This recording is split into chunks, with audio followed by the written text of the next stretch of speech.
Hello public. আচ্ছা, তুমি কি জানো গ্রামের মহিলাদের দিনের কাজ শুরু হয় কিভাবে? গ্রামের মহিলাদের দিনের কাজটাই শুরু হয় হাতে ঝাড়ু নিয়ে।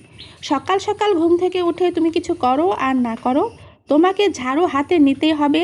প্রথমে এই ঘর, বারান্দা, আঙিনা, রান্নাঘর সব কিছু ঝাড়ু দিতে হবে।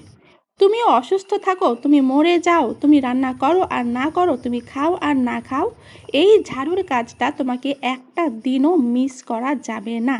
যদি কোনো কারণে তুমি মিস করো, তাহলে দেখবা আশেপাশের লোকজন এসে তোমাকে জ্ঞান দেওয়া শুরু করবে। মানে তোমার সংসারে বরকত আসবে না, তোমার সংসারে মঙ্গল হবে না, তোমার সংসারে বরকত চলে যাবে, ইনকাম কমে যাবে, তোমার হাজবেন্ডের আয়ু কমে যাবে, এরকম যে আরো কত কিছু বলবে। আল্লাহ তার কোনো ঠিক ঠিকানা নাই। শীত হোক, গ্রীষ্ম হোক, বর্ষা হোক, যাই কিছু হয়ে যাক, তোমাকে ঝাড়ু দিতেই হবে। আর বৃষ্টির দিনে কি করতে হয় জানো? আঙিনায় তো অনেক কাদা থাকে, ঝাড়ু দেওয়া যায় না, তো সেজন্যে যে পাতা, তারপর ছোট ছোট খড়ি-মড়ি পড়ে থাকে, সেগুলো তোমাকে হাত দিয়ে খুঁটে খুঁটে খুঁটে খুঁটে পরিষ্কার করতে হবে। বাসায় যদি কোনো মতো হাঁস মুরগি থাকে, তাহলে তার কথাই নেই, তোমাকে ওই হাঁস মুরগির গু, তারপরে গরু বরকি যদি থাকে তাহলে সেগুলার গু সব কিছু ঘেঁটে ঘুঁটে, মানে তোমাকে এগুলো ঘেঁটে ঘুঁটেই তোমাকে আঙিনার পাতা পুতা সব পরিষ্কার করতে হবে। কি বলবো? তো আমিও লোকজনের কথা শোনার ভয়ে সকাল সকাল ঘুম থেকে উঠে আঙিনা টাঙিনা সবকিছু ঝাড়ু দিয়ে নিলাম।